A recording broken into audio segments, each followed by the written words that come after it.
Back. So this is going to be an optional video. In this video I'm going to show you how to push your code base to GitHub.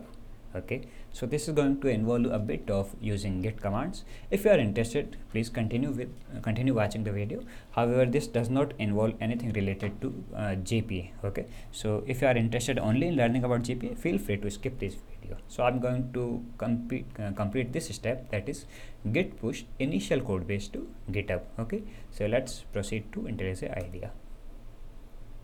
Okay, so this is my project which I have downloaded. Now IntelliJ IDEA Community Edition comes with an embedded terminal. So here you can see, if I click here, this is the embedded terminal. Okay, now let me close all the windows.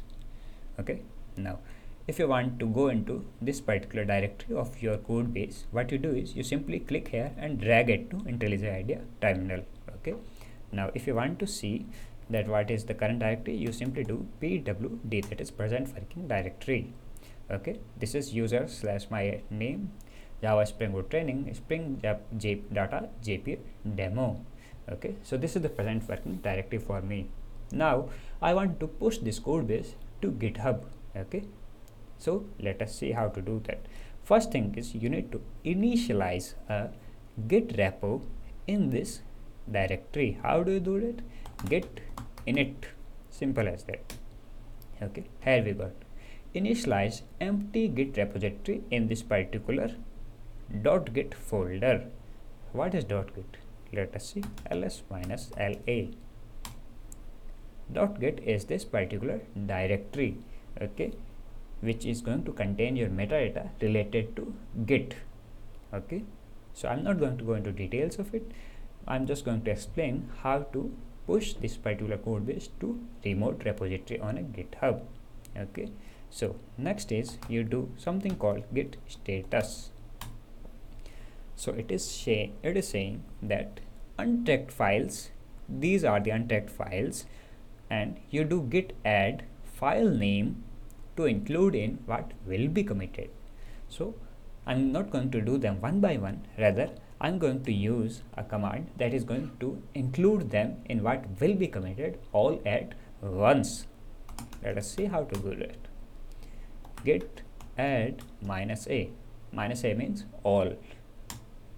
Let us do git status again to check if it worked. Yes, it worked.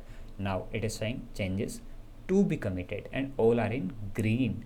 So you do a git commit with a message. So whatever we have done so far, git commit messages are for you or for other developers who are going to read this code base and see how the code base evolved over time or what changes were made by the developers over time, right? So we provided some informative message. What we have done so far, we have only downloaded skeleton from the start.spring.io. So I'm going to say downloaded skeleton from Spring initializer. Okay, this is not a spelling mistake, this is how it's written, initializer.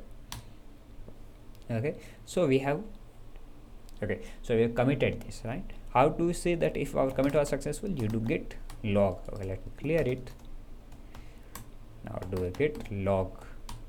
So this is saying that this is the message: downloaded a skeleton from Spring initializer and head to master. Head is pointing at master. Master is our current branch. How do you know it is our current branch? You do git branch. So this is saying that master is in green with a star. That means it is the current branch or code base. Now we have created a local repository in our computer, okay, local system. But if we want to push it to GitHub, we need a remote repository as well. How do we do that? We first create a remote repository on github.com. So let us go to Chrome. Let me open a new window. Okay, let's go to github.com. Okay, now you see there is something like this plus button here. Okay, so this is the plus button. Okay, now you are able to see it. New repository.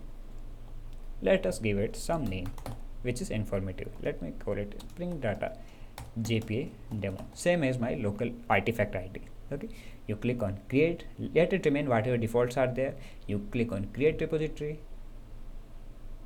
Okay, this page shows up. Now you have created a remote repository for your code base. Now you have a local repository, you have a remote repository, but they are not connected with each other. How do you connect them? You copy this URL, okay, let it remain HTTPS.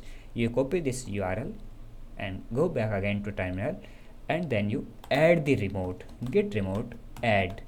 Now you don't want to be writing this URL all the time. It is not, you are not going to able to remember this URL, so you give a alias for that, and we use origin as the default alias for the first URL, okay, for the remote's URL. Git remote add origin. So this remote has been added. How do we check it? Git remote minus v means verbose, okay. So you see that this is the alias and this is the URL. Now does this brings our local code base to the remote? Let's check. Okay, let's refresh this page. It seems it hasn't, right?